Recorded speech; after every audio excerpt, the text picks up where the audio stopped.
জুলাই এটা কোনো গণ অভ্যুত্থান না, এটা হচ্ছে জুলাই হচ্ছে প্রতারণা করা হয়েছে জনগণের সাথে। এটা সাধারণ ছাত্র জনতা পুলিশ হত্যা করে গণতন্ত্রকে হত্যা করা হয়েছে। সেই গণতন্ত্র হত্যা দিবসে, পুলিশ হত্যা দিবসে অসাংবিধানিকভাবে অবৈধভাবে সংবিধানকে পায়ের তলায় পিষ্ট করে সাম্রাজ্যবাদী অপশক্তির ক্রীড়ানক ডক্টর ইউনূস, ৭১-এর পরাজিত জামাত বিএনপি এবং জঙ্গিদের নিয়ে মেটিকুলাস ডিজাইন নিয়ে সাংবিধানিকভাবে বৈধ প্রধানমন্ত্রী জননেত্রী শেখ হাসিনাকে ক্ষমতা থেকে চলে যেতে বাধ্য করেন। সেই দিনে সে জুলাই ঘোষণাপত্র পাঠ করেছে। সে তো নির্বাচিত প্রতিনিধি না, সে তো অবৈধ অসাংবিধানিক ভাবে ক্ষমতা দখল করেছে। হ্যাঁ, যেদিন জুলাই আন্দোলনে তারা তথাকথিত যে আন্দোলন শুরু করেছিল, সেই সময় যদি তারা কোনো দাবি ইস্তেহার ঘোষণা দিত, সেইকে তারা বলতে পারত যে জনগণ এই দাবির প্রেক্ষিতে আমাদের সমর্থন জানিয়েছে। সাধারণ ছাত্ররা এবং বাংলাদেশের সাধারণ জনগণ যে দাবির পক্ষে সমর্থন করেছিল, সেটাকে গণতন্ত্রের মানসকন্যা মাননীয় প্রধানমন্ত্রী বঙ্গবন্ধু তারা মেনে নিয়েছিলেন।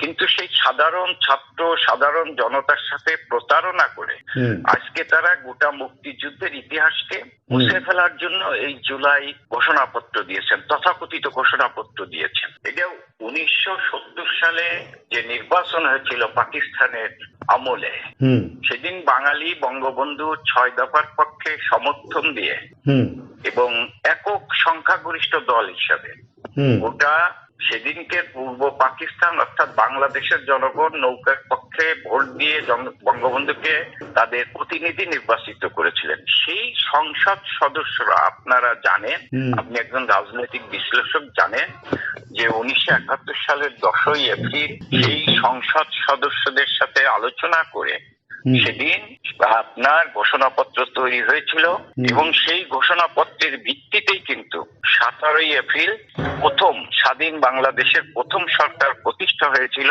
বঙ্গবন্ধুকে রাষ্ট্রপতি করে এবং সৈয়দ নূরুজ্জামানকে উপরাষ্ট্রপতি করে, তাজউদ্দিন সাহেবকে প্রধানমন্ত্রী করে সেদিন সেই 10ই এপ্রিল যে ঘোষণাপত্র জাতির সামনে তুলে ধরেছিলেন, পাঠ করেছিলেন, তার ভিত্তিতেই কিন্তু ৭ এপ্রিল প্রথম সাধুরের বৈদ্যনাথ তলায় সেই সরকারের শপথ অনুষ্ঠান হয়েছিল। এবং ওই স্থান আমি দেখেন, যারা বাংলাদেশের জন্মকেই বিশ্বাস করে না, বাংলাদেশের প্রতিষ্ঠাকেই বিশ্বাস করে না, বাংলাদেশের প্রতিষ্ঠাতাকেই বাদ দিতে চায়, তাদের দিয়ে এই তথাকথিত ঘোষণাপত্র করা সম্ভব?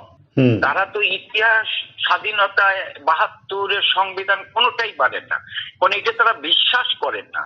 কিন্তু তারা জনগণকে প্রতারণা করার জন্য, ভাওতা দেওয়ার জন্য ৭১-এর চেতনার কথা বলছেন, মুক্তিযুদ্ধের চেতনার কথা বলছেন, কিন্তু পাশাপাশি ৭২-এর সংবিধানকে তারা মানে পায়ের তলায় পিষ্ট করতে চাচ্ছেন, খণ্ড বিখণ্ডিত, ছিন্ন বিচ্ছিন্ন করতে চাচ্ছেন। তাদের লক্ষ্য কিন্তু ৭১-কে মুছে ফেলা। কিন্তু জনগণ খেপে উঠবে, এই কারণে জনগণের সাথে প্রতারণা করছেন। ইউনূসের চলার অতি প্রতারণা, ঘোষণা, এই জুলাই ঘোষণা প্রতারণা। সবাই একদল, কিংস পার্টি আর জামাতের ভিতরে কোনো পার্থক্য নাই।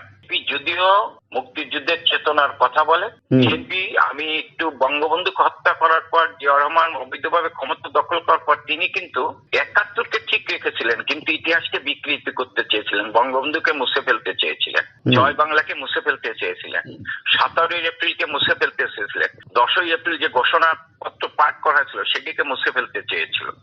লন্ডন, ইউনূস তার ক্ষমতাকে টিকিয়ে রাখার জন্য লন্ডনে যে ষড়যন্ত্রের বৈঠক হয়েছে, সেই বৈঠকের ফসল হচ্ছে এইটা।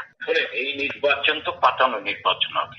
আপনি দেখেছেন ইউনূস নির্বাচন নিয়ে তাল বাহানা করেছিলেন, কিন্তু ইউনূস যখন দেখছে যে তার পায়ের তলায় মাটি নেই, বিএনপি যদি তার পাশ থেকে সরে যায়, তাহলে তার বিদায় হবে, মানে চরম ভাবে তার বিদায় হবে।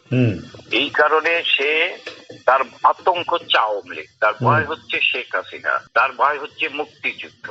এই কারণে সে তার নিজের অপরাধ ঢাকার জন্য, নিজের সেফ হওয়ার জন্য সে তারেক জিয়ার সাথে বৈঠক করে লন্ডন ষড়যন্ত্র করে সে নির্বাচনের, একটি পাতানো নির্বাচনের দিকে এগিয়ে যাচ্ছেন এবং সে যাতে আওয়ামী লীগ নির্বাচনে অংশগ্রহণ করতে না পারে সেই কারণে সে আওয়ামী লীগের কার্যক্রম নিষিদ্ধ করেছেন, ছাত্রলীগকে নিষিদ্ধ করেছে এবং সারা বাংলাদেশে আওয়ামী লীগের নেতা কর্মীদের উপর নির্যাতন চলছে, মামলা হামলা খুন হত্যা গ্রেপ্তার চলছে এবং আওয়ামী লীগ প্রধান বঙ্গবন্ধু তার জননেত্রী শেখ হাসিনার বিরুদ্ধে মিথ্যা ভিত্তিহীন মামলা দিয়ে সাজা দিয়ে তাকে নির্বাচনে যাতে অংশগ্রহণ করতে না পারে সেই ষড়যন্ত্র করছেন। আমরা মনে করি যে এই একতরফা নির্বাচন করে অতীতে আওয়ামী লীগকে বাইরে রেখে নির্বাচন করে অতীতে কেউ ক্ষমতায় টিকে থাকতে পারেনি, বাংলাদেশে ভবিষ্যতেও থাকবে না। জনগণ একদিনের সমুচিত জবাব দেবে।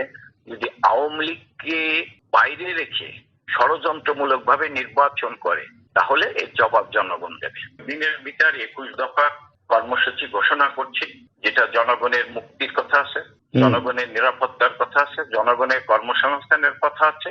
এই কর্মসূচি দিয়ে আমরা জনগণকে এবং এই সরকার জনগণের সাথে কি কি করেছেন, কি প্রতারণা করেছেন, তাদের উপর যে নির্যাতন অত্যাচার করেছে, তাদের সাথে প্রতারণা করেছে, এই বিষয়গুলো আমরা 21 দফার ভিত্তিতে জনগণের সামনে তুলে ধরবো এবং তার ভিত্তিতে জননেত্রী শেখ হাসিনার নেতৃত্বে জনগণকে ঐক্যবদ্ধ করার চেষ্টা করব এবং আমরা আবার একটা গণ আন্দোলন, গণ অভ্যুত্থান তৈরি করে আমরা আমাদের জনগণের অধিকার প্রতিষ্ঠা করব।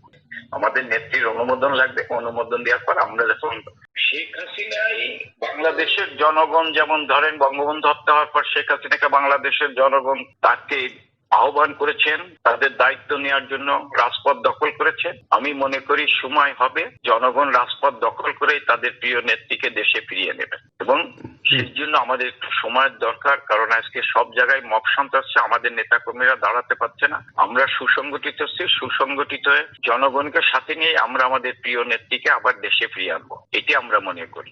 আমাদের একটা কি পরিকল্পনাটা আছে, যেহেতু আমরা নির্বাচনের আগেই, কারণ আমরা আমাদের পরিকল্পনা আছে, আমরা যত নির্বাচন না, আমাদের পরিকল্পনা আছে আমরা যত তাড়াতাড়ি পারি এই সরকারের বিরুদ্ধে অভ্যুত্থান তৈরি করতে হবে, গণবিস্ফোরণ তৈরি করতে হবে এবং এই সরকার যত তাড়াতাড়ি বিদায় নেবে দেশের জনগণ তত তাড়াতাড়ি মুক্তি পাবে। আওয়ামী লীগ গণ অভ্যুত্থান করছে আওয়ামী লীগের নেতা কর্মীদের রক্তের মধ্যে দিয়ে, বিরোধী দলের সরকারি দলে কোন দলের নেতা কর্মীকে হত্যা করে নাই। আপনি অতীতে যতগুলো আন্দোলন হয়েছে আওয়ামী লীগ লড়াই সংগ্রাম করেছে, তাদের নেতা কর্মীরা জীবন দিয়েছে। এরশাদের বিরুদ্ধে আন্দোলন হয়েছে, ছাত্রলীগের নেতা সেলিম দেলোয়ার, রাউফুন বসুন এরা জীবন দিয়েছে। আবার খালেদা জিয়ার বিরুদ্ধে, খালেদা জিয়া যখন একা নির্বাচন করেছিল, তখন একতরফা নির্বাচন করেছিল, তখনও ছাত্রলীগের নেতা ফাত্তাহ সহ বাবুল সহ অনেকেই জীবন দিয়েছিল। সাধারণ মানুষকে সেদিন জীবন দিতে হয়নি। আর এবার যারা গণ অভ্যুত্থানের কথা বলে তারা 7.62 রাইফেল ব্যবহার করে সাধারণ মানুষকে হত্যা করে, পুলিশ হত্যা করে তারা তথাকথিত অভ্যুত্থান করেছেন। গণ অভ্যুত্থান নয়, পুলিশ হত্যা করে গণতন্ত্রকে হত্যা করেছে। আর আমরা যে গণ অভ্যুত্থান তৈরি করবো এটা জনগণকে সাথে নিয়ে, জনগণ তাদের দাবি অনুযায়ী, তাদের প্রত্যাশা অনুযায়ী যখন তারা মনে করবে যে আওয়ামী লীগের মাধ্যমে তাদের ভাগ্যের পরিবর্তন অতীত হয়েছে, আগামীতে তাদের ভাগ্যের পরিবর্তন হবে, তারা যখন মনে করবে যে শেখ হাসিনা হচ্ছে তাদের আস্থার ঠিকানা, বিকল্প শেখ হাসিনার বিকল্প শেখ হাসিনা অন্য কেউ না, তখন তারা রাস্তায় নেমে গণ অভ্যুত্থান তৈরি করবে, গণজাগরণ সৃষ্টি হবে, গণবিস্ফোরণ ঘটবে। সেদিনই জননেত্রী শেখ হাসিনাকে তারা ফিরিয়ে নেবে।